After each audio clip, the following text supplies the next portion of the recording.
Vamos dar início, né, à nossa segunda conversação preparatória para a primeira jornada da Seção Nordeste. E hoje o nosso tema de trabalho, de discussão, de conversa será exatamente o eixo 1, que tem por tema a mulher que não existe, uma escrita do 1. E eles vão ser trabalhados pelas colegas Cleide Monteiro e Eliane Batista. Mas antes da gente iniciar a atividade propriamente dita, eu vou passar a palavra para a Késia, que tem algumas informações importantes para transmitir, e em seguida nós retornaremos à nossa atividade propriamente dita. Antes de começar, eu já pediria a todos a gentileza de deixar os microfones mutados, porque tem muita facilidade de interferência e dificulta o entendimento e o acompanhar, não é, do trabalho das colegas. Eu agradeço a todos por isso. E, Késia, a palavra está com você. Ok, obrigada, Beth. Boa noite a todos, sejam bem-vindos. Breves informações sobre o site da jornada. Eu disponibilizei aqui no chat o link do site, o link das inscrições, um e-mail que temos para contato, o Linktree, que é um agrupamento de todos os formulários das atividades da sessão, e o nosso canal de comunicação, que para um contato mais breve. Mas sobre o site, é muito importante que, como estamos sempre atualizando, né? Porque o site da jornada tem as referências bibliográficas, os eixos temáticos, referências de arte e mídia, né? E todas as inscrições e envio de trabalhos. Então, sempre que for acessado, é muito importante que cada um de vocês tente fazer algo na informática que se chama refresh. O que é isso? Quando a gente navega, todo navegador, seja o Google Chrome, o Mozilla e outros, né, o Safari, ele tem uma tendência a armazenar dados. Então, esse refresh é para você atualizar os dados. Então, se você não entra por outro navegador, a tendência é você, quando acessa o site, você não atualiza todas as informações novas. Então, é muito importante essa informação, porque quando cada um for entrar no site, entre por outro navegador, que ele dá esse refresh, mesmo que você retorne para o de costume, usual, né? Mas é muito importante. Sobre os links também, que é outra questão, temos tido todo o cuidado em enviar os links, mas muitas vezes, dependendo de cada e-mail, de cada, né, temos vários, Outlooks, Gmail, cada um às vezes chega numa caixa diferente, às vezes de promoções, social, nem sempre entra na caixa de entrada, e é muito importante que verifique, né, que estamos sempre tentando informar todos, né, para que participem e recebam o link. Mas é isso, tá? Desejo um bom preparatório a Cleide, a Eliane, né? Boa noite a todos. E obrigada, Beth, mais uma vez. Boa noite. Sim. E agora o teaser, né? Não é, Késia? Vamos... Isso, aí vou transmitir agora um teaser, né? Para esquentar as ideias.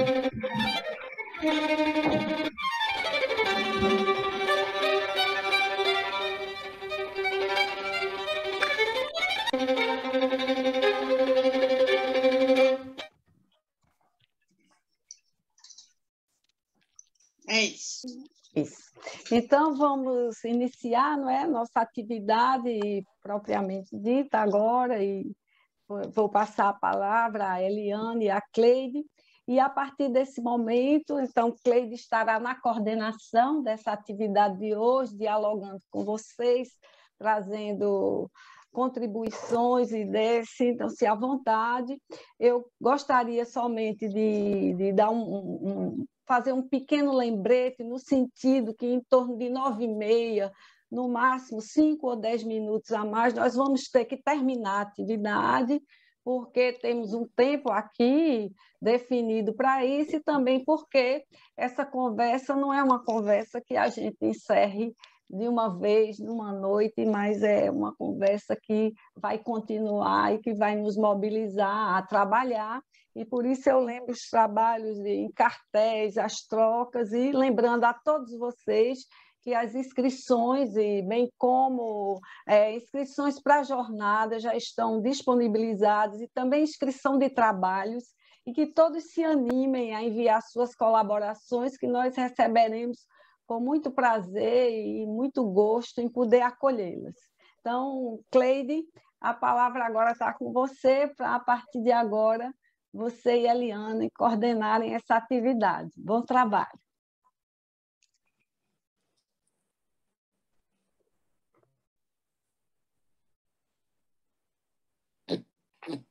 Pronto, boa noite. Abrindo o microfone. Bom, inicialmente, mais uma vez, eu gostaria de ter a oportunidade de agradecer à comissão científica e também à Eliane, parceira de trabalho nesse eixo 1, que se chama, né, A Mulher que Não Existe, uma escrita do 1. E hoje nós vamos discutir com vocês, né, o argumento da Cristiane Alberti, que a gente disponibilizou, e vamos nortear nossa fala a partir de 4 que destacamos no texto. Então, a Eliane vai começar fazendo uma explanação geral do tema, e eu vou dar continuidade retirando algumas consequências.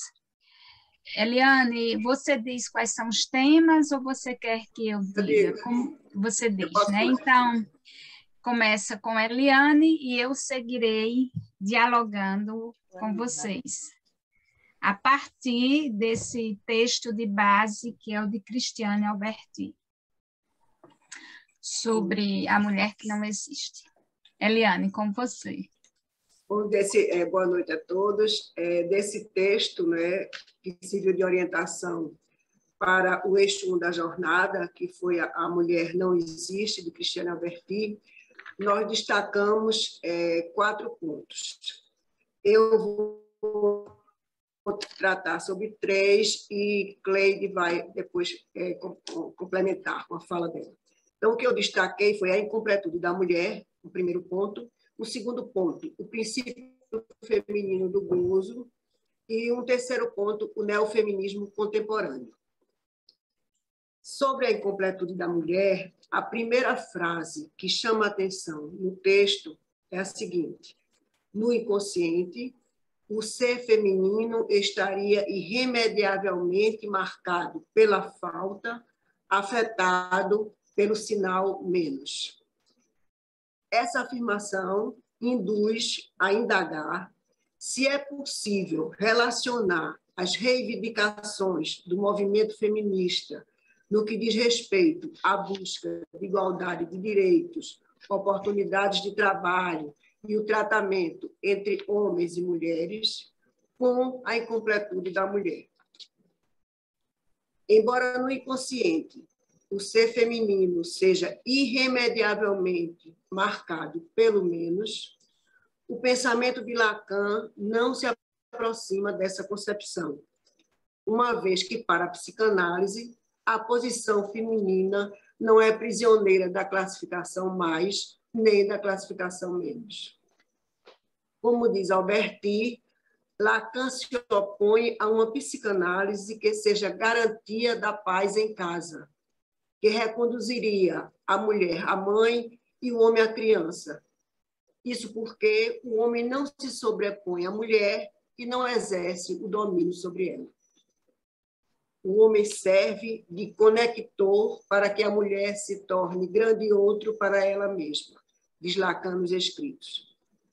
Tornar-se outro para si mesma, dividida por seu próprio gozo, diz respeito, por um lado, ao gozo fálico e, por outro, à dimensão do êxtase, de ficar fora de si. Segundo Lohan, é muito desagradável para um homem que serve de conector para que a mulher perceba que ela é outro para si mesma, porque o homem não serve de conector somente no ato sexual, mas ele dá oportunidade à mulher de verificar que não há garantia quanto ao grande outro que ela é para si mesma. Um dos exemplos é Medeia, que estava bem com Jasão, até que ele a leva ao ponto em que ela se torna outro para si mesma.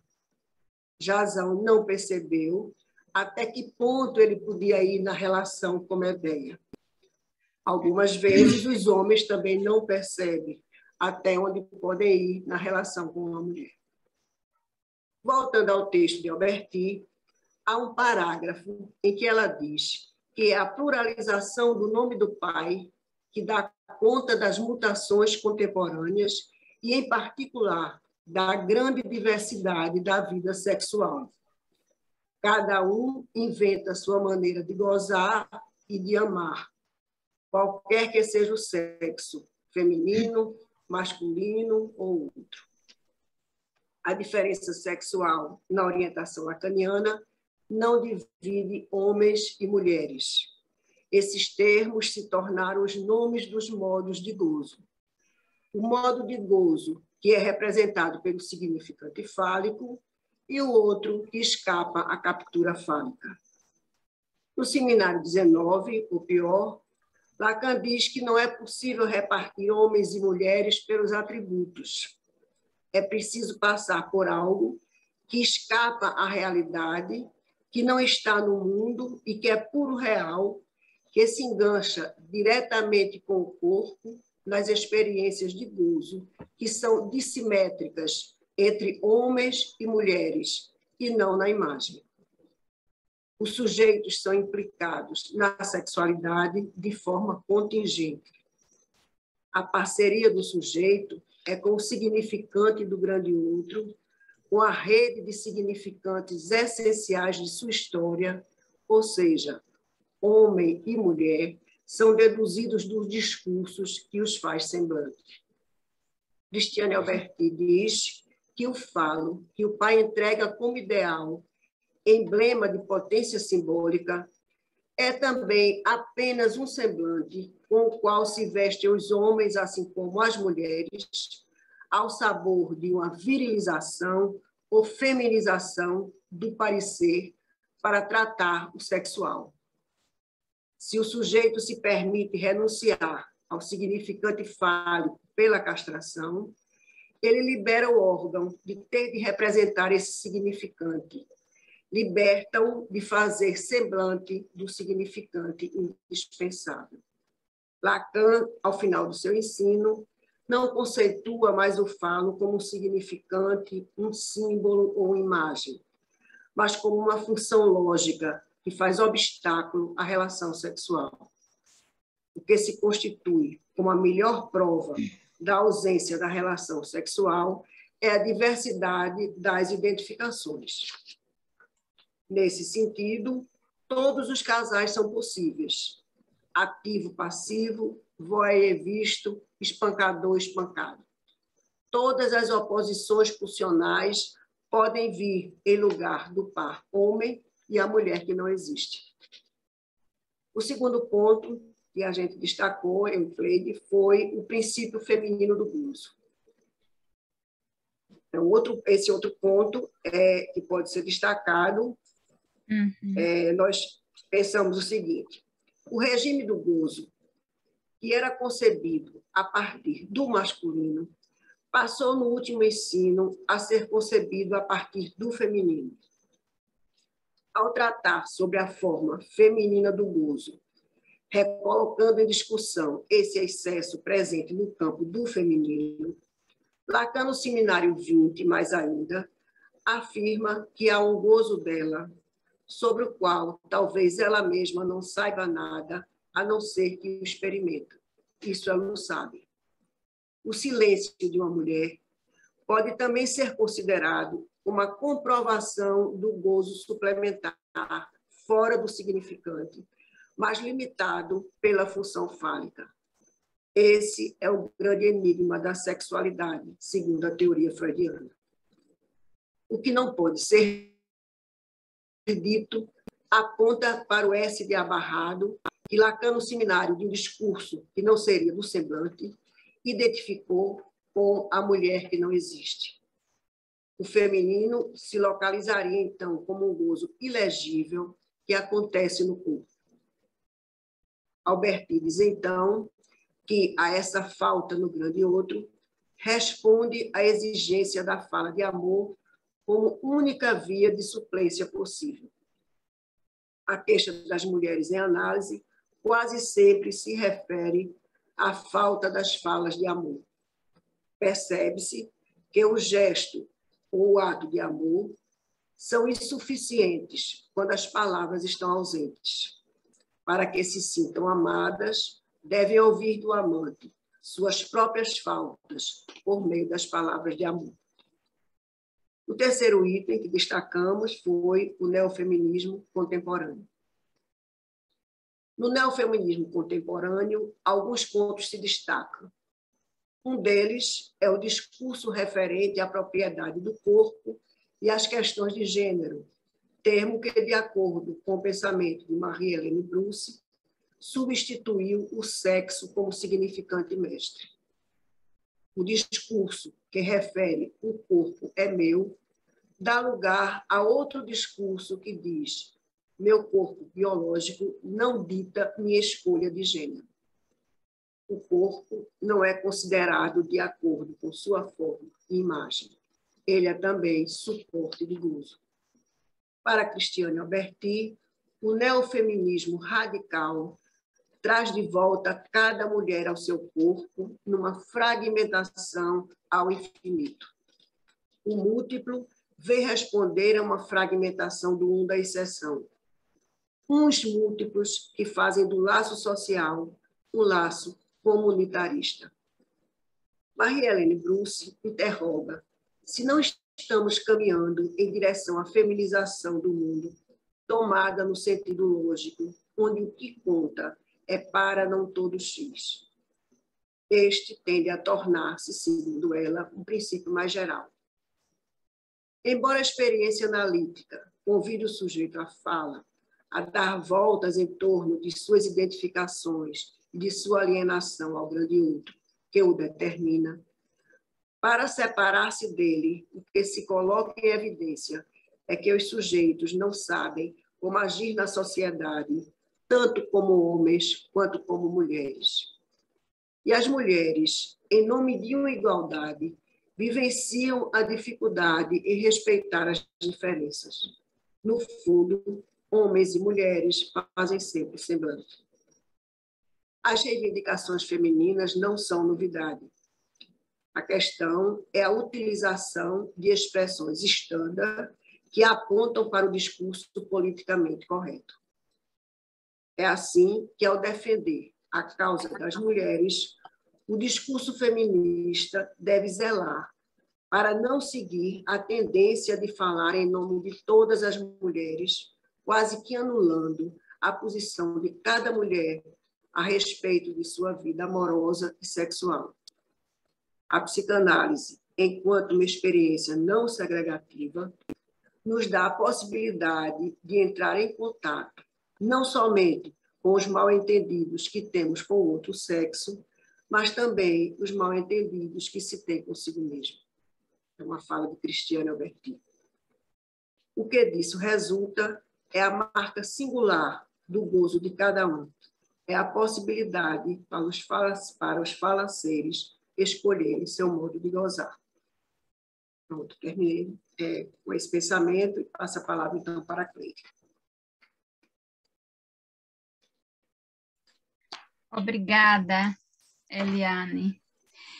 Então, nós vamos estar retomando algumas questões na conversação, mas antes eu gostaria de acrescentar alguns elementos para o nosso debate, inclusive que a Eliane já fez também, né, introduzindo outros autores, respondendo ao chat. Realmente esse é o texto, né, do argumento do Congresso da MP 2022. Eu acho que alguém já colocou aí no chat. Então, o texto da Cristiane Alberti. Inicialmente, dando continuidade a essa conversa que a Eliane já introduziu, eu gostaria de já começar trazendo um pouco o que Lacan vem trazer lá nos complexos familiares, que a própria Alberti traz, quando é o próprio Lacan, desde os anos 50, que já vai falar dessa ocultação do princípio feminino sob o ideal masculino, né? Como aí como uma consequência dessa supremacia do pai, no fundamento de nossa cultura. Então, a Eliane já trouxe muito bem essa questão que Lacan vai introduzir com a pluralização dos nomes do pai. Esse uso dos semblantes para aparelhar o gozo. Lacan ele já trazia uma dissonância entre, né, o que é do significante e o que é do mais de gozar particular de cada um. Só que ele vem acrescentar, nesse último período do ensino dele, o ultimíssimo ensino, como vem destacar Jacques Millet, esse princípio feminino, como que vem nortear, né? Esse princípio feminino a partir desse gozo suplementar, como a Eliane já destacou. Então, há todo um destaque que Lacan dá às chamadas fórmulas da sexuação. Inclusive, é interessante a gente ler o Seminário 21, quando Lacan vai nos dizer, vai interrogar, inclusive, se ele teria chegado, né, a partir da proposição de 67, de que o analista só se autoriza de si mesmo, ele faz uma nova formulação, né, que o sujeito só se autoriza, né, de si mesmo e de alguns outros na sexuação.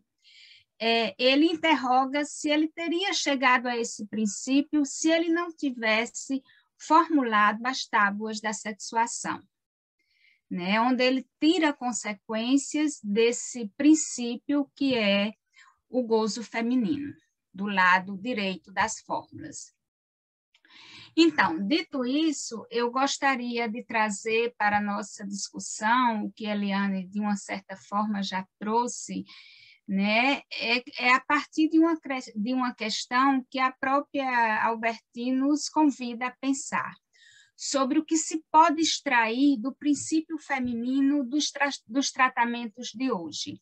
E aí eu retomo o título, né, o subtítulo da nossa jornada, o título, que é o Enigma da Sexuação, tem um subtítulo que é o que nos ensina a experiência analítica sobre isso.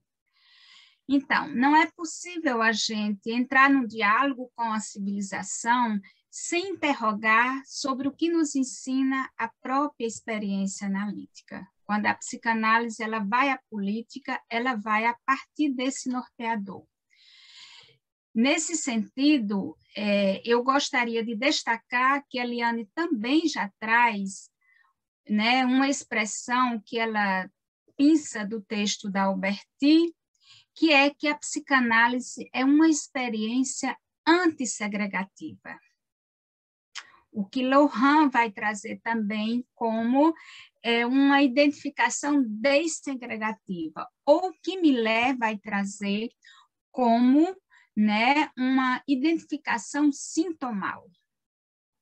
Então, a partir desse ponto, a gente poderia interrogar sobre essa identidade de um gênero especial que a psicanálise vem nos convocar a pensar, que é essa identidade do sintoma, como a marca singular, que não pode ser coletivizada, escapando à dominação de todo o discurso. Eliane também tocou nesse ponto no texto dela, né, e que Millet vem retomar, e Bruce também vem retomar o próprio Millet a partir desse sintagma identidade sintomal. Né? Essa identidade sintomal faz com que a gente possa pensar uma identidade masculina ou feminina a partir de uma ficção. Uma experiência analítica, como diz Bruce, ela vem tombar essa posição de ficção. Ela permite que apareça essa identidade sintomal, produzida pelo arrebatamento do gozo no corpo. Então, como acolher isso que o próprio princípio feminino vem trazer como essencial, que é essa materialidade, essa substância gozante que se ancora e que faz um corpo ser um corpo vivo, né? Então, a psicanálise vem problematizar um pouco essa parceria que se faz não com o que é de uma ficção, certamente que as ficções são importantes, mas indo, né, para além das ficções com a experiência analítica, trazendo a dimensão do que é do corpo, né? O corpo vivo. Esse corpo vivo que, na realidade, é onde o sujeito pode suportar o que é essa alteridade radical, que é o seu próprio gozo, esse gozo que não está no discurso. Então, tirando consequência desse norte dado pela psicanálise a partir da experiência analítica, como os testemunhos de Pássio demonstra, trago um ponto que a Alberti também vem nos convidar a pensar, que é o que ela chama a via da letra. Então, como é que a gente poderia interrogar a via da letra como uma via fértil para abordar o que a linguagem não dá conta? Por mais que a gente tente encontrar uma última palavra que não seja sexista, né? Por mais que a gente tente encontrar palavras que digam, né, do masculino, do feminino ou do trans, alguma coisa aí que a linguagem não dá conta e que a via da letra ela vem nos ajudar a pensar um pouco mais, tá? Então, essa via da letra abre uma nova perspectiva sobre a feminização, porque essa via da letra ela está para além, né, do discurso. No início está o gozo, está a existência e não o ser. Essa materialidade, que é o próprio gozo, é o que nos convoca a pensar sobre a letra, sobre como é que a letra toca o que é da dimensão dessa inscrição do gozo no corpo. A parte desse gozo que não foi absolvido pelo simbólico, que não foi absolvido por essa estrutura que é a própria fantasia, né? Essa tela, né? Esse gozo que não foi negativizado pela castração, né? Esse gozo que a lógica freudiana, como Eliane já trouxe, não dá conta. Então, a letra é o que dá acesso a esse real do gozo. A letra, ela vem bordejar esse campo onde não há representação. Lembrando que em Literatura, Lacan situa a função da letra com o que faz borda entre o simbólico e o real. a letra como esse litoral. E é interessante pensar esse litoral como o que vem conjugar elementos que são heterogêneos. O mar e a terra, o saber e o gozo. À maneira de um litoral, a letra não é ela própria, nenhum nem outro. Ela vem fazer uma borda. Então, nesse sentido, a gente podia pensar que o inconsciente, esse inconsciente real, né, que Lacan vem trazer, que Millet vem formular como inconsciente real, com esse sintagma, é uma letra litoral entre saber e gozo, sendo o próprio sintoma o modo como cada um vem gozar desse inconsciente, vem trazer essa materialidade que é o próprio gozo. Então, esse lado direito, né, das fórmulas que a Eliane já trouxe, nos ensina, e aí a Alberti também vem nos trazer isso, que cada nome, ele vale em si mesmo. Então, quando a gente fala da letra, a gente enxuga o que é da ordem da significação, né? A gente depura a significação para poder chegar a essa dimensão do gozo que a letra nos convoca a pensar, né? Então, a letra, ela não é um efeito, né? Não é o efeito de significante que está em jogo, né? A própria psicanálise segue a via singular, né, da letra, de cada par letre. Como cada um, pela via da letra, moldura, desenha o que não se sabe no saber, o que não cessa de não se escrever na cadeia significante. É a letra que moldura, desenha o que a própria cadeia não dá conta. Então, lembrando que Lacan, né, em Joyce, com Joyce, né, e no texto Joyce, o sintoma, desde o início, né, Lacan já traz, desde a carta roubada, Lacan já traz desse equívoco de Joyce, né, trazido por Joyce, da letter e do liter, da carta, né, e do lixo, para dizer, diz Lacan, que a letra é dejeto. A letra é o lixo do sentido. A materialidade da letra adquire toda a por estar desconectada do sentido. A letra, como lixo do sentido, é o que pode tocar, remeter o que é da dimensão do gozo. Isso goza ali onde isso não fala. Lembrando, Lacan mais ainda e retomado por Millet. Então, como a Eliane disse, trata de reconduzir o sujeito a esses elementos primordiais, onde o S1 foi captado como letra, fora de articulação, fora do efeito do sentido. E aí a gente lembra, né, esse efeito de colisão, né, de la língua no corpo, né, como é que a experiência analítica, seguindo essa materialidade da letra, vem isolar essa escrita selvagem, digamos assim, essa inscrição de gozo.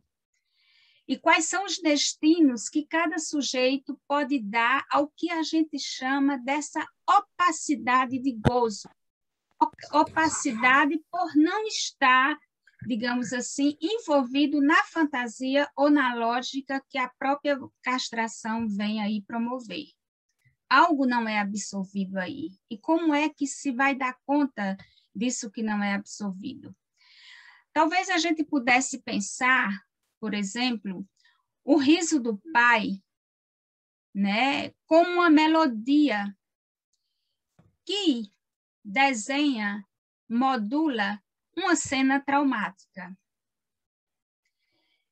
O sujeito tem o fantasma para poder dar conta dessas inscrições de la língua, desse traumatismo, desse acontecimento traumático, materializado no riso do pai. Esse sujeito pode, por exemplo, ter uma posição fantasmática de se constituir como objeto de riso do outro, porque há uma inscrição ali que a própria letra ela vem ali desenhar, emoldurar. Talvez a gente pudesse também lembrar do passo de Stiglitz, quando ele vem recuperar toda a potência do fonema, dos fonemas da língua, o non, ni, non, non, né? Onde ali a letra, na sua dimensão litoral, captura um certo desejo melancólico da mãe em luto. E como isso teve incidência na posição fantasmática desse sujeito. Ou talvez a gente pudesse, no passe de Gorostiza, quando ele vem trazer um significante novo, né, para dizer dessa inscrição primeira, né, que é a calçadeira sem medida, para demarcar a experiência de um gozo impossível de negativizar, frente ao que é possível saber fazer aí. Então, é isso que a gente poderia, né, pensar o quanto a via da letra, depurando um pouco o que há de dimensão de sentido, o que há de tela fantasmática, o que há de ficção, pode nos ensinar sobre essa questão do gênero. Certamente que quando a gente vai ao território ou recebe os sujeitos, quando a gente faz uso da letra, e a letra não é a letra necessariamente essa de um final de análise onde um significante novo ele vem aí de uma certa forma transmitir essa dimensão dessa opacidade de gozo, nomear essa opacidade de gozo. Mas desde o primeiro momento é importante escutar o que é da experiência do gozo que o próprio discurso não consegue dar conta. Eu não sei como é que está o meu tempo, eu tinha pensado em trazer um fragmento breve, clínico, né? E aí, para a gente poder abrir para o debate, ou se vocês já quiserem comentar alguma questão disso que é trazido, né? Eles acompanharam essas nossas ideias e a partir do que é essa dimensão, né, essa via da letra, que muitas vezes é tão difícil de aprender, porque a gente está mais acostumado a pensar na articulação, de que um significante remete a um outro significante, produzindo um sujeito na sua relação com o objeto, né? Então, quando a gente sai dessa lógica, quando a gente vai nesse em si mesmo, nisso que não faz par, às vezes é mais difícil, né, de acompanhar, e que os testemunhos de passe nos ajudam muito, né? É o riso, é o fonema, né? Enfim, é o patê lá, o patu da Ana Lúcia e tantas outras letras aí que vêm trazer algo desse gozo irredutível. Bom, Cleide, nós temos ainda um tempo bom de discussão. Se você tiver um exemplo clínico que possa esclarecer essa temática, que, como você está dizendo, é de fato uma temática muito nova, se você puder brevemente trazer isso, eu acho que seria muito bem-vindo para a gente, em seguida, passar a conversar. Esse exemplo clínico que eu pensei aqui em trazer hoje ele traz um pouco mais essa interrogação de que não é possível essas soluções universalizantes, né? Para a gente pensar sobre a questão... Sim, sim. Já é o microfone que está... Será que é o meu? Não, não. Tá, foi desligado. Para a gente pensar sobre essa questão trans, né? É um fragmento clínico de uma jovem que foi atendida na rede, né, em um centro de referência, onde a questão da mudança de nome aí se colocava. Essa jovem viveu um período, né, um processo de transição, fazendo uso de hormônios, né, e pensando em fazer um processo, a cirurgia. Eu vou chamar essa jovem de Grace, é uma mulher trans de 19 anos, né? E ela diz que ela estava esperando a certidão, né? Enquanto não tirava a certidão de mudança de nome, ela conseguia fazer, porque ela precisava dessa certidão para trabalhar, ela se jogava nas noites, é assim que ela nomeava a sua prática, né, o seu trabalho nas noites, como garota de programa. E aí ela traz que ela sofre constrangimento sempre que necessita utilizar o documento de identificação, porque ela se apresenta como mulher, com um nome feminino, né? E as pessoas ficam olhando estranho, estão vendo uma mulher e chamam o nome de um homem, né? Então, isso é muito interessante, o quanto ela já traz aí essa inadequação, digamos assim, né? O que eu trouxe entre o significante e isso que é da dimensão desse objeto particular, esse mais de gozar. Não é de uma inadequação social, mas do próprio sujeito. Ela dizia que não se reconhecia como veado, né? Como chamava os meninos, devido aos traços afeminados. Desde muito cedo, aos 4 anos, percebeu que era diferente. Brincava com as bonecas, mesmo que escondido da mãe. Além de gostar dos brinquedos de menina, aos 9 anos, começou a participar, e aí que entra essa dimensão, né, da materialidade, do corpo coreográfico da banda marcial da cidade do interior, o que lhe permitiu usar a mesma roupa das meninas que integram a banda, né? Ela encontrou nessa prática um modo de tocar uma dimensão aí, né, de corpo que o discurso não conseguia dar conta. Então, né, e esse corpo coreográfico da banda, a forma que ela nomeia isso, é muito interessante pensar como uma experiência que ela vive no corpo, para além do discurso social que a chamava de viado, né? Um veado, como ela dizia. Né? Ela, aos 11 anos, começou a usar sutiã e trajes femininos. Eu saía na rua vestida como roupa de menina, com blusinha, sainha, andava sem problema. Eu me via sempre feminina, não me via como aquele, aí eu vou usar um nome, né, um nome aí que a gente criou, como aquele Gregório.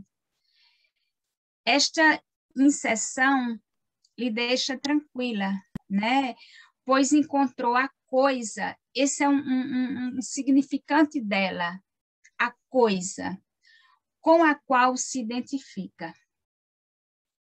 É interessante que quando a praticante pergunta sobre essa coisa, ela responde, né? Ela diz, antes eu era gay e só agora me encontrei como trans.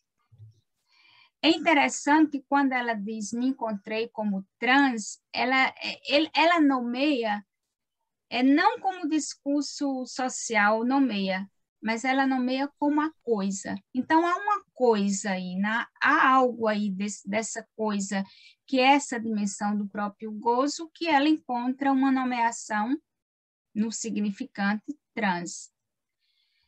Ela traz, né, que esse processo transexualizador começou desde os 15 anos, né, começou a ver as mudanças, né, pediam para os colegas da escola chamarem de Grace.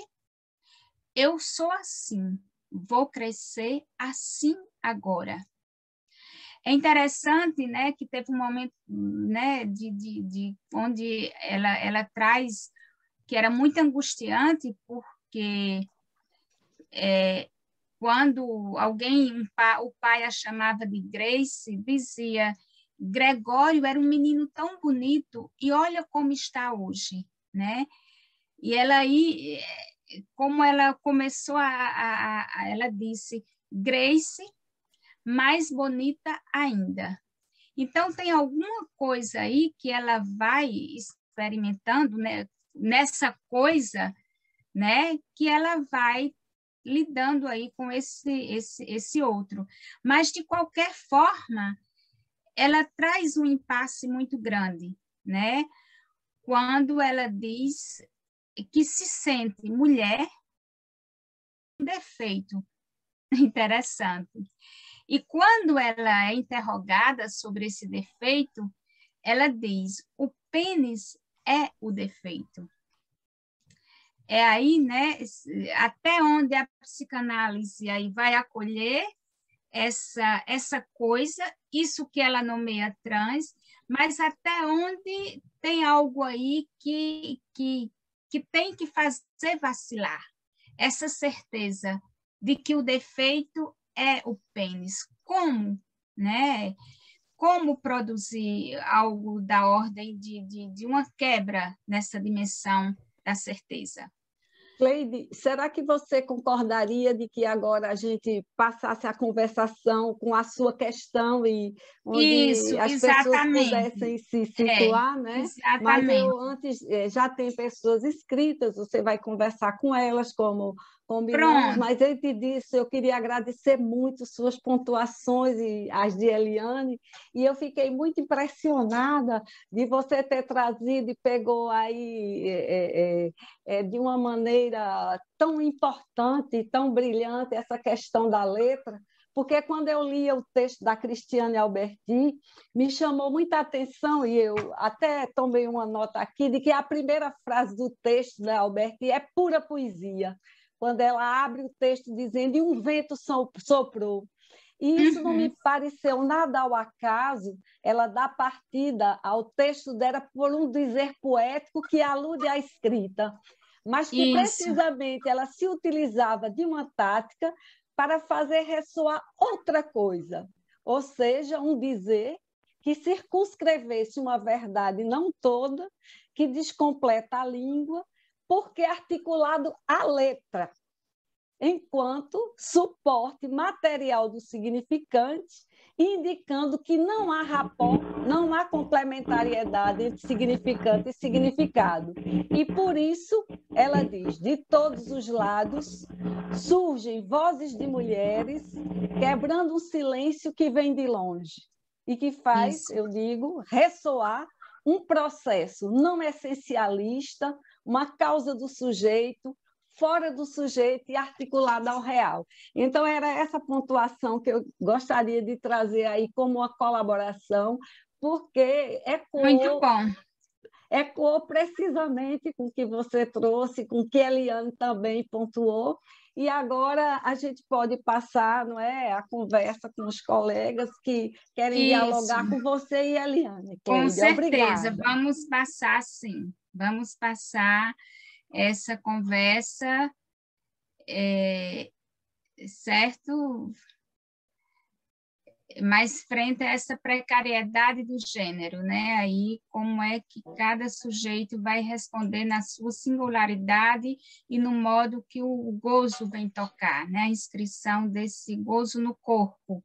Juliana, então. Oi, gente, boa noite, tudo bom?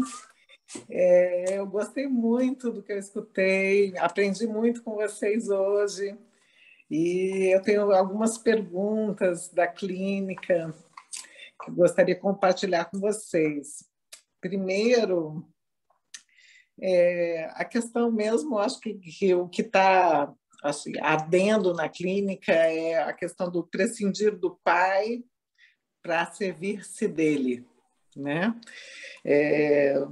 E, ao mesmo tempo, a partir do caso que você trouxe, né, me parece que tem uma, né, na clínica com esses jovens, adultos, adolescentes, crianças, tem muito premente a questão da gente escutar desde o ponto da alienação significante, onde o que fica, eu acho que muito em penumbra, de uma certa forma oculta, né, o que circula entre o que é da ordem do desejo e o que se deposita como gozo, né?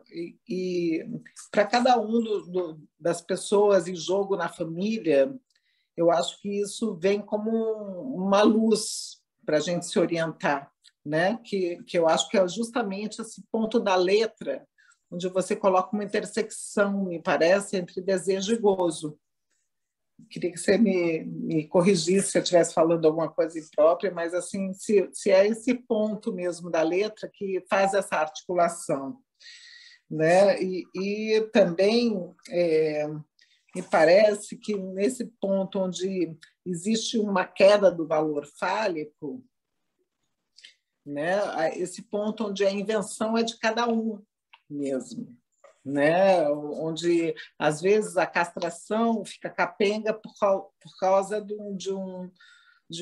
exatamente de uma função do pai muito desprovida de simbólico, né? Então o servir-se dele, né, em relação a justamente essa carência paterna, né, que a gente vê, uma carência paterna em relação ao gozo, né, que fica insuficiente, desde sempre foi, né, insuficiente para negativar o gozo, né? Mas então, mesmo assim, a invenção como aquilo que pode limitar o gozo, né, que se transmite muito como impossível, né,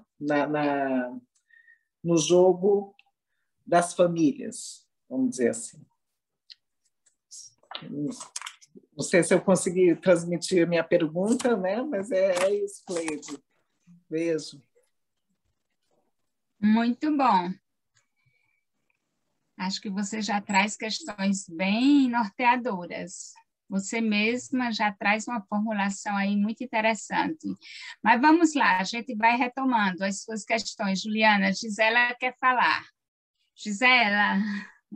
Eu quero falar, mas eu não achei a mãozinha para levantar, então levantei o dedo. Chegou até aqui. Chegou até aí, Cleide. Ótimo. Vê só. Eu acho que você fez um percurso maravilhoso, gostei muito. Mas, veja, eu queria ver essa questão que você sublinhou, né, do título da nossa jornada. O que é que nos ensina a experiência, né? Para onde vai a nossa experiência? E você trabalhou 2 pontos que eu achei interessantíssimos. Primeiro, a identidade sintomal, né? Então, veja só. E depois você pegou a questão da letra. Então, uma coisa é uma coisa e outra coisa é outra coisa. A identidade sintomal, aí você traz, né, Lacan, dos complexos familiares e tal, e aí, veja só, ali você traz Lacan já antecipando, né, o nome do pai, não é? Em sua proliferação, em sua, não é? Os diversos nomes do pai. E a identidade sintomal é a identidade ao sintoma, não é? E o nome do pai como não é só um, como são vários, né? A identidade sintomal é a identidade, é o sintoma com TH. Então, é a identidade que se faz, não é? Com aquilo que está amarrando o seu enodamento, seja o que for, não é? Seja o que for. Agora, tem que se ver que numa análise, caminhando-se na direção de uma identidade sintomal, de cada um, que é inteiramente singular, às vezes o sintoma, o que está amarrando o enodamento, é de boa qualidade, é alguma coisa adaptativa, às vezes não. Nem sempre o sintoma é de boa qualidade, o sintoma com TH. Então, é preciso ter muito cuidado com isso, porque, às vezes, o sintoma que está sustentando o enodamento não é de... Como, por exemplo, às vezes uma pessoa pode estar sustentando no alcoolismo e aí está comprometendo até a sua vida. Está caminhando para a morte do corpo, do sujeito e do corpo, do falacer. Né? Então, é um sintoma, pode ser um sintoma com TH, pode ser que o alcoolismo esteja sustentando, mas não é de boa qualidade. Nem sempre é. Isso é uma coisa. Outra coisa é o seguinte, a letra, né? A letra, como sintoma com TO, não é com TH, a letra sintomática, né? A letra que faz borda no real com o simbólico, ela é de final de análise. Nem todo final de análise termina com uma letra de gozo, mas com frequência termina. Você citou vários, e a gente tem aí inúmeros, né? E a letra é muito interessante, a letra de gozo, porque quando ela termina uma análise, acabou. Quando se chega a um ponto, né, de um sintoma, né, no limite, na borda do simbólico com o real, o imaginário, o sentido está completamente fora, não entra aí e acabou a análise, não tem mais o que dizer. Acabou. Sim. Então, esses dois pontos que eu gostaria de trazer e gostaria de saber o que é que você pensa disso que eu estou dizendo. Fantástico, Gisela. Eliane, quer entrar nessa conversa? Quem mais gostaria de hoje conversa? Aí, Eliane, eu acho que são questões importantes, a de Juliana e a de Gisela, né? Eu tenho algo a dizer também, mas vamos, né? Tem mais alguém que gostaria de falar para a gente poder aí, né? Relançar?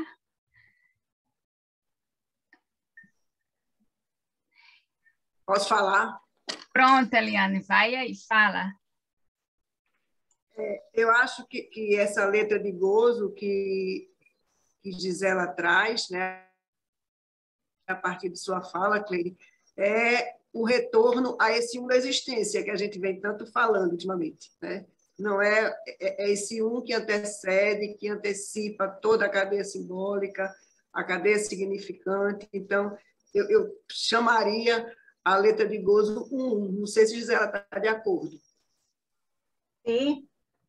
Sim. Esse um da existência. É o um sozinho, o não articulado. Exatamente. Exatamente isso, Eliane. É o que está no título do eixo, né? Do eixo, a mulher não existe, exatamente. O gozo do um. E o gozo do um. Isso. Agora, gostei muito de aprender essa questão da identidade sintomal quando você lembra que nem sempre o sintoma é de boa qualidade. Sim. Então, eu achei isso muito importante, porque às vezes a gente pensa que qualquer coisa serve de amarração, ou serve de bengala, ou serve de sustentação, mas nem sempre de boa qualidade. Então, eu achei essa sua contribuição, para mim, foi ótima. Obrigada. Gisela, nessa conversa aí que a Eliane já deu alguns elementos, quando você fala de um sintoma que não é de boa qualidade, você lembra do alcoolismo. Sim. Você lembra de algo que conecta o sujeito diretamente ao pulsional, né? Sim. Ao gozo. Sim. Então, retomando a partir do que Juliana traz, né, para chegar às questões que você traz, Juliana interroga sobre esse entre aí, né? Essa borda que a letra vem desenhar. Ela interroga o que é da dimensão do desejo e o que é da dimensão do gozo. E me parece que esse sexto paradigma que Lacan me leva a trazer, como da não-relação, onde ele vai colocar, né, a rotina e a invenção como parte desses conectores, o que são conectores, né? Me parece que Juliana deu o nome desses conectores, que se chama a invenção. Então, que conectores são esses que o sujeito vai poder fazer, né, para trazer o que é da dimensão do desejo, como ela diz, e o que é dessa dimensão do gozo. Então, o alcoolismo parece que conecta o sujeito a um autismo do gozo, né? Vira uma espécie, perde alguma coisa aí do que é a possibilidade do fazer laço, que são os próprios conectores. Então, eu acho que você tem razão, eu não tinha pensado com essa formulação de boa qualidade, né? Eu não tinha pensado dessa forma, mas eu concordo com você. E na questão na questão de gênero, eu acho que a gente precisa se perguntar cada vez mais, né? Se uma cirurgia, por exemplo, baseado na crença de que o pênis é o defeito, né? Se isso propicia uma amarração, ou se isso é um desenganche, né? Então, eu acho que são muitas questões interessantes que você traz aí para saber onde é que se vai apertar e onde é que se vai afrouxar. Né? Veja só,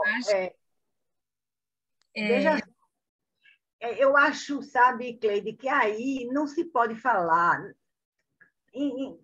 considerando a questão da letra, a gente não pode falar em nenhum momento de desejo, porque a letra de gozo está.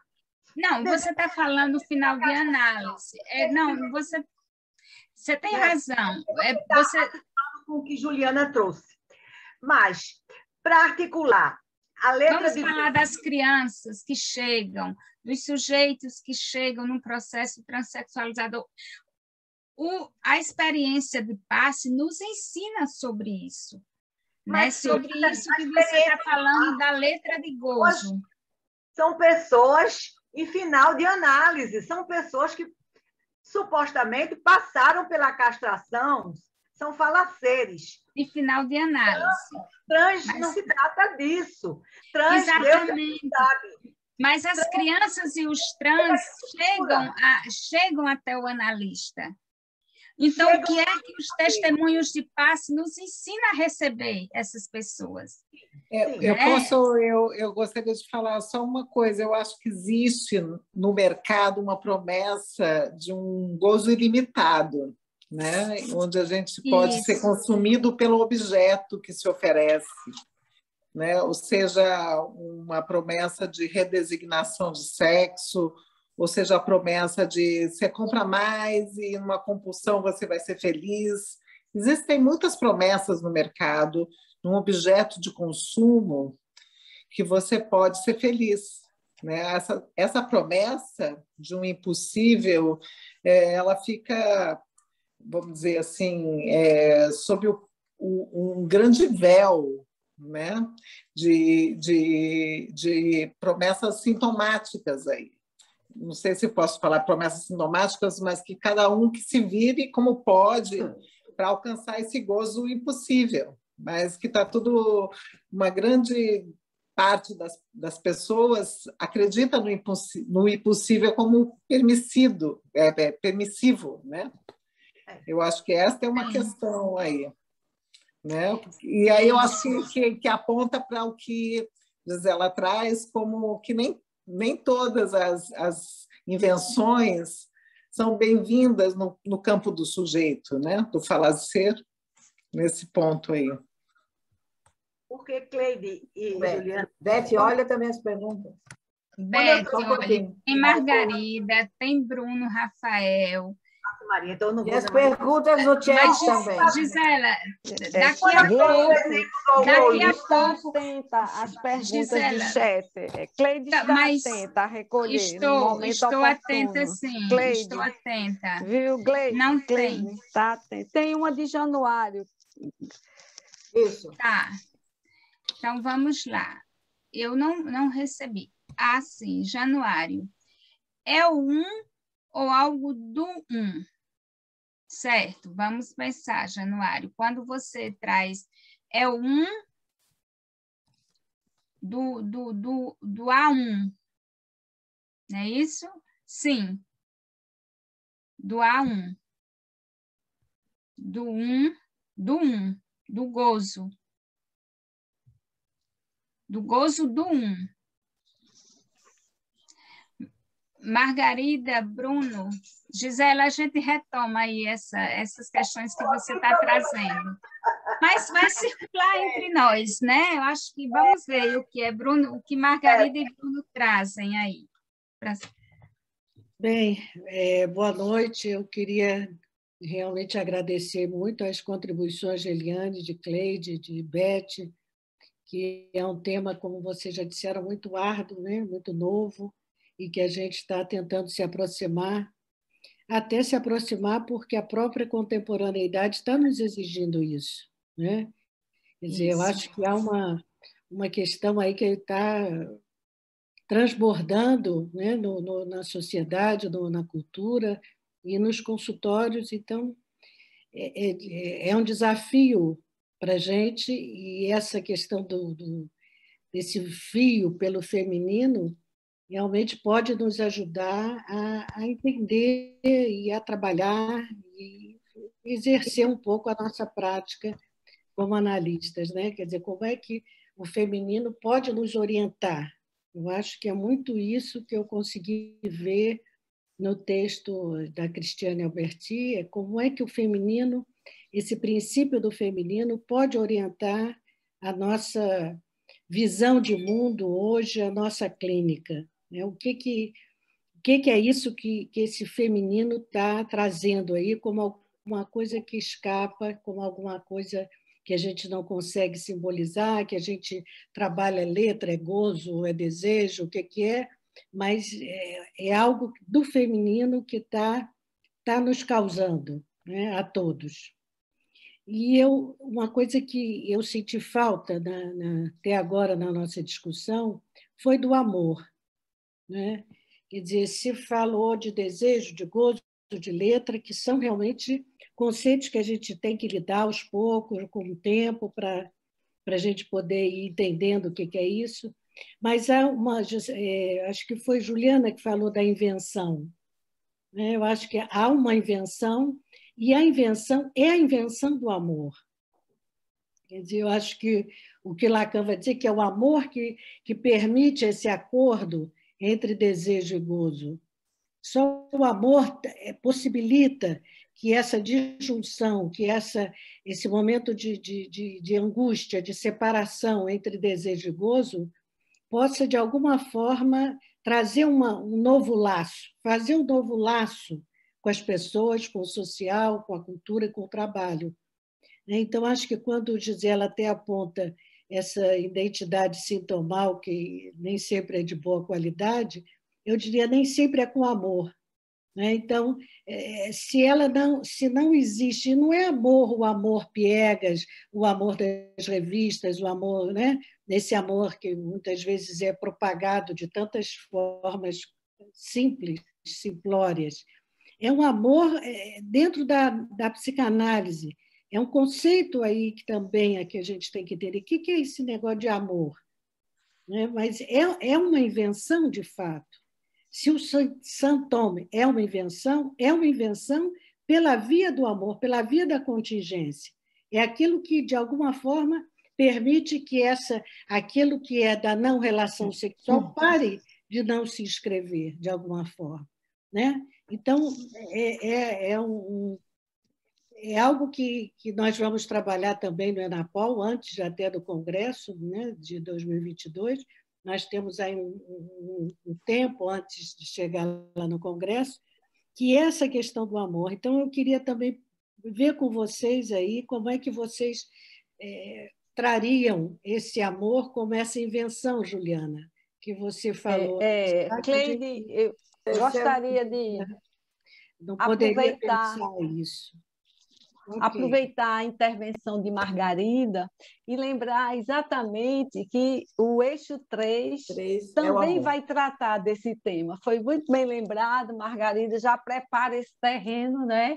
E de que o amor não poderia não estar presente nessa discussão, né? E de certa forma, por mais que a gente até organize isso por eixos, claro. É tudo junto, né? Exatamente. Veja como aparece antes, mas aí já aproveita para dizer que isso o amor vai chegar. Vai chegar. Mas ele chega antes da gente. O amor chega.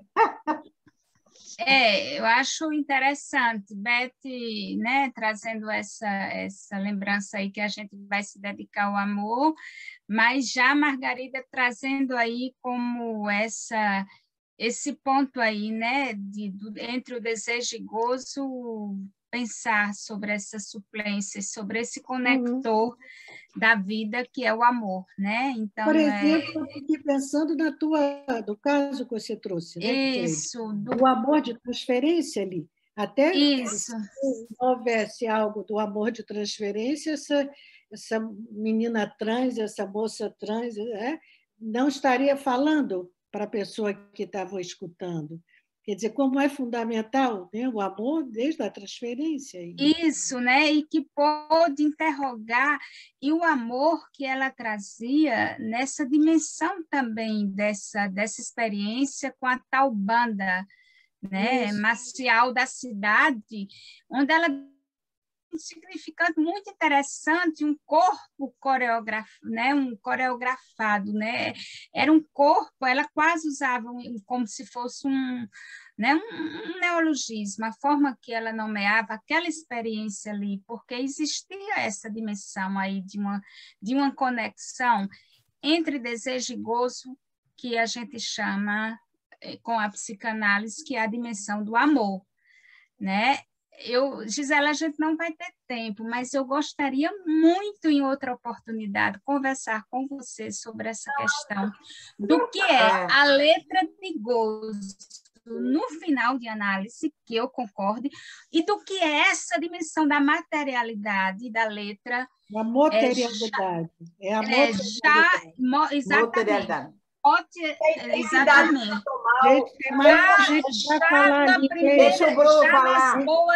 Já nas boas-vindas que o analista dá ao seu analisante, por qual caminho ele vai seguir. Mas a gente não vai ter tempo, porque você vai querer falar só de final de análise.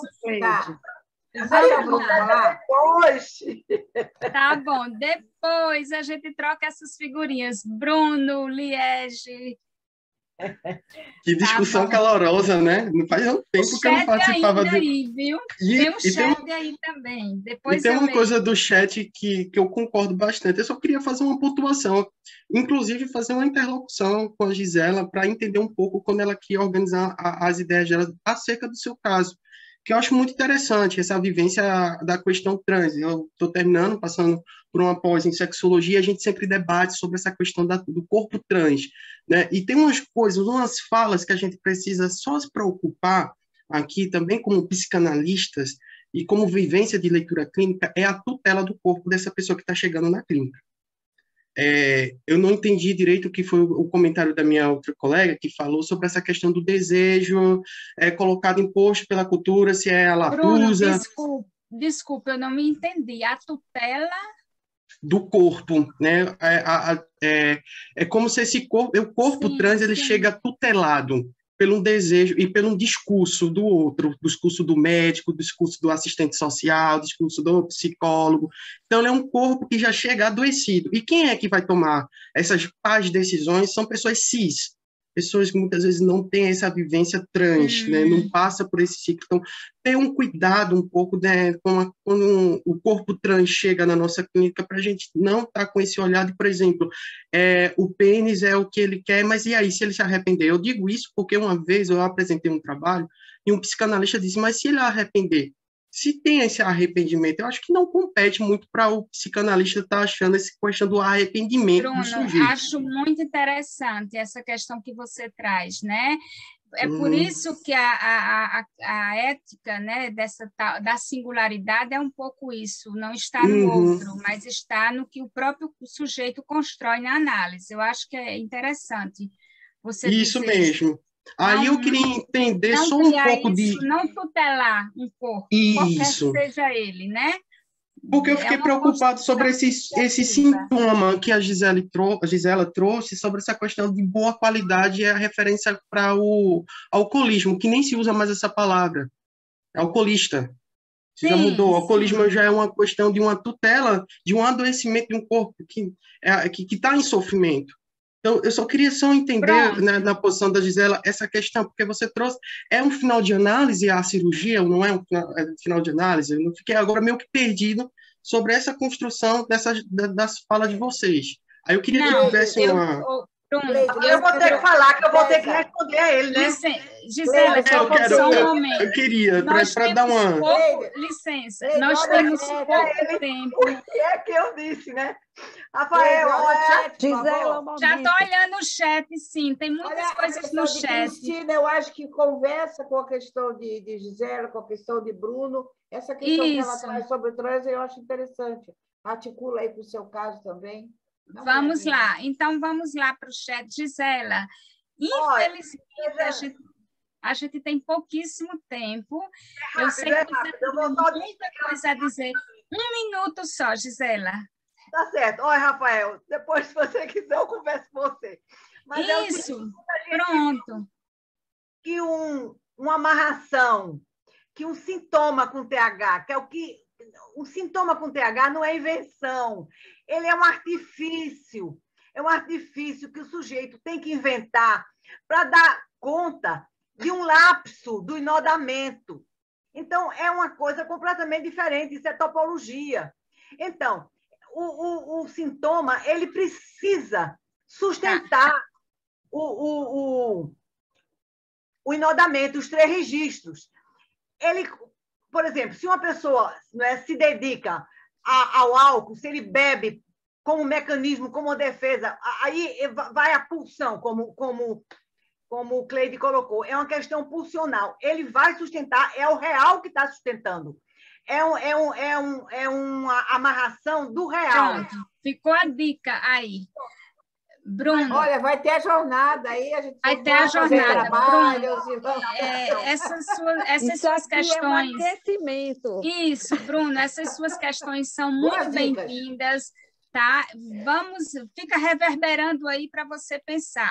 Mas a gente não falou de cirurgia e final de análise, são 2 coisas completamente diferentes, tá? Mas fica aí pensando sobre isso e a gente terá outros momentos, tá bom? Então, deixa eu trazer aqui, antes de passar a palavra a Liege, trazer rapidinho aqui esse diálogo que acontece no chat também, que é Cristina que traz, né? Cristina traz no seminário 19, Lacan diz que é como significante que o transexual não quer o falo e não como órgão. Ele sofre com o erro comum e quer se livrar dele. Fiquei pensando se esse erro, isso mesmo, Cristina, muito interessante, é o defeito a que Grace se refere, o erro comum que não vê que o significante é gozo e que o falo é significado apenas. Isso, eu acho que isso traz o que Eliane trouxe no texto dela de forma muito interessante, que o falo não é significação, né? Eu falo também como uma função, né? E aí, pensar o falo como função, a gente deslocaria essa questão de que só existe que o erro é porque tem pênis, por exemplo, né? Porque aí há um retrocesso, digamos assim, um discurso que retorna à anatomia, né? Então, é por isso que há que se ver um pouco mais de perto que cada sujeito, na sua experiência trans, traz na sua singularidade. Mas eu concordo, Cristina, com isso aí, tá? Ô, Cleide, e aí a cirurgia é fatal, né? Se você retira o pênis, né? É o grande erro médico, né? Nessa leitura, né? Esse caso, por exemplo, o que foi deslocado foi sair dessa questão do defeito e ir pelo significante essa coisa.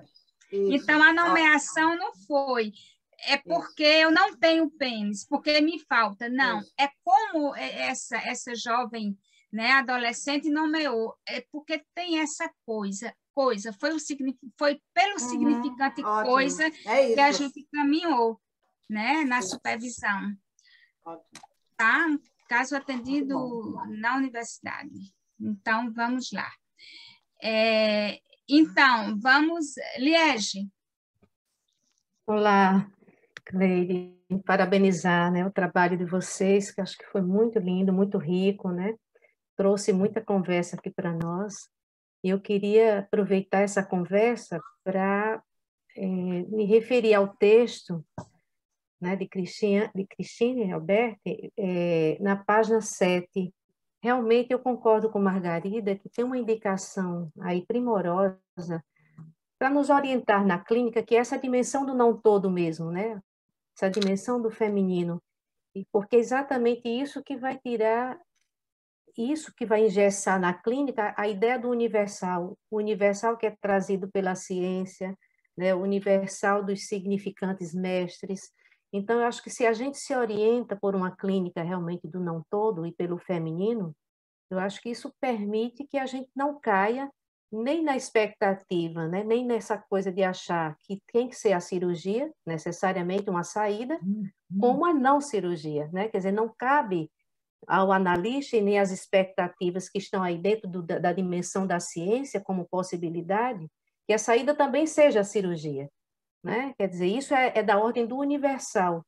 O que é da ordem do não todo e do singular é nos orientar pelo aquilo que o sujeito está encontrando como saída para as dificuldades dele, né? Então, às vezes, a cirurgia vem atender a um ideal, o ideal da ciência, né? Então, não é ser a favor ou contra, mas se guiar pelo que esse sujeito pode construir como alternativa, que pode ser por fora de uma cirurgia, né? Isso, então, nesse sentido, eu acho que essa via do amor que Margarida traz é super interessante, porque eu acho que é exatamente isso que orienta, porque o amor é exatamente dizer sim ao feminino, né? É você poder dizer sim a esse não todo, né? Que é uma forma de você se conectar, você dizer como você está se conectando com o outro, né? Então, era mais esse comentário para contribuir um pouco com essa Muito bom, Liege, muito bom. Gente, tem né, acontecendo aqui, outros diálogos aqui no chat. Tem mais alguém inscrito? Eu posso ler aqui ou vocês querem? Liege, eu concordo com você, né? Isso mesmo. Muito bem lembrado, essa orientação aí, né? Leide, infelizmente eu tenho que lembrar, né, do nosso horário. Tem ainda um comentário no chat que você poderia apresentar a todos e a gente poderia concluir, não é, depois dessa leitura. O que é que você acha? Juliana estava de mão levantada também. Não, acho que eu acho que é a mãozinha. Não vai dar tempo. Eu estou com a mãozinha levantada, mas vê se tem tempo, gente. Sim. Vejam aí, organizem, que daí depois eu falo com o Cleide, se for o caso. Sim, isso. Então, o que eu sugiro nesse tempinho que a gente tem, Eliane, é que se a Eliane gostaria de colocar alguma questão, essas questões que são colocadas no chat, retomar, né? Eu acho interessante. Tem uma aqui, né? Deixa eu ver aqui. São muitas questões. Interessante o que Margarida traz, o novo amor é uma identificação sintomal de boa qualidade. No texto, Cristiane Alberti diz que nenhum nome pode constituir o conjunto de todas as mulheres. Essa de abarrado. E as falas de amor, isso é o que vem em suplência, exatamente. Muito bem lembrado, Cláudia. É o que vem em suplência à falta que marca o feminino. Porque a fala de amor, o que vem em suplência é essa falta que marca o feminino.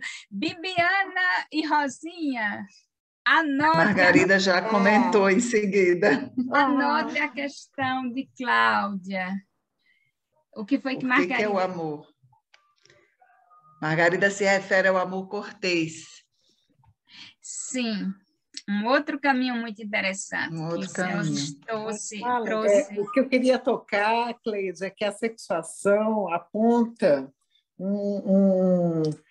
uma eleição do sujeito sobre o sexo, quanto ao gozo, né? Então, o sujeito ele elege também um nome quanto ao gozo próprio do corpo, né? E essa eleição tem a ver com gênero, né? E que hoje existe um impossível aí assim de nomeações vastas aí para tentar dar um nome para um gozo que é impossível de nomear, né? Eu acho que esse é um ponto importante. Exatamente.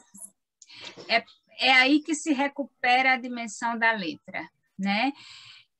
Eu não vou ter tempo de entrar, Bruno, nessa questão que você articula do corpo coreografado com o genital, até porque a gente tomou em outra perspectiva. Foi um comentário só. Pronto, só não tem como comentar, porque aí eu teria que me alongar mais no flash clínico, tá? Aí vem a Bruno, tá, certo.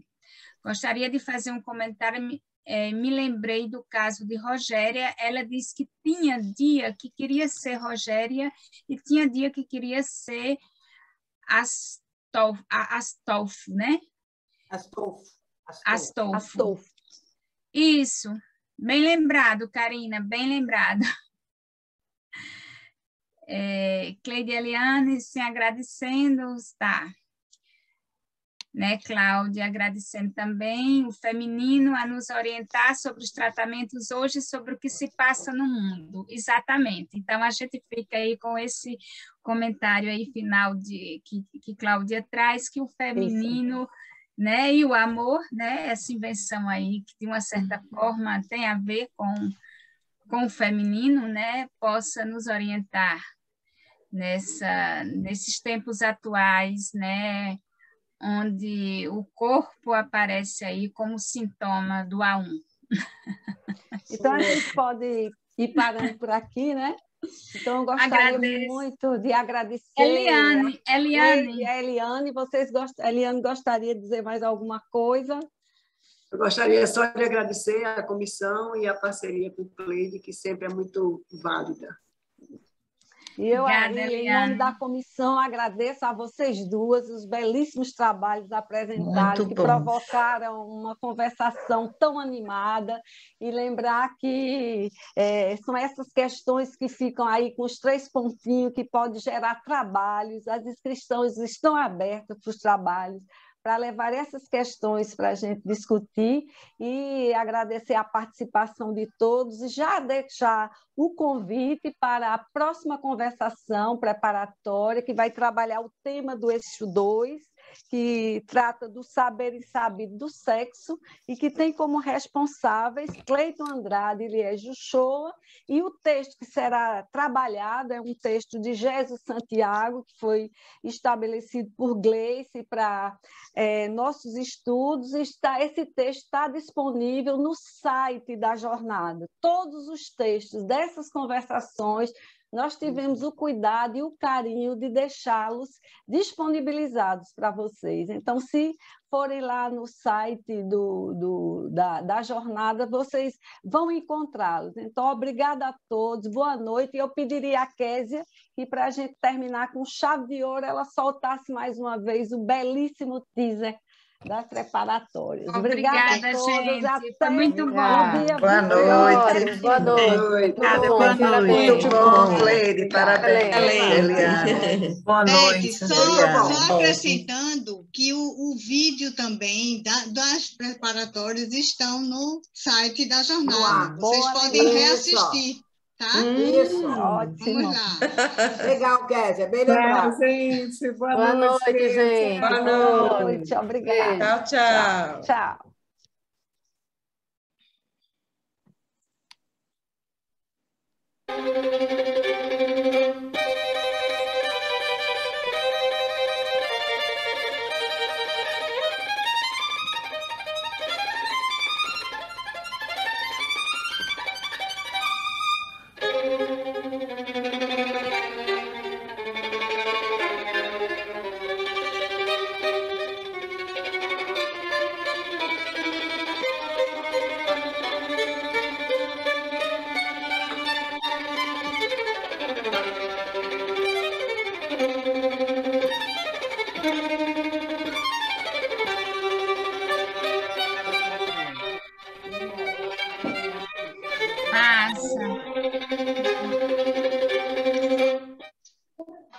Joia, muito bom, Tchau, né? Tá boa lindo, noite. tá ótimo. Até a próxima. Obrigada a todos. Boa noite.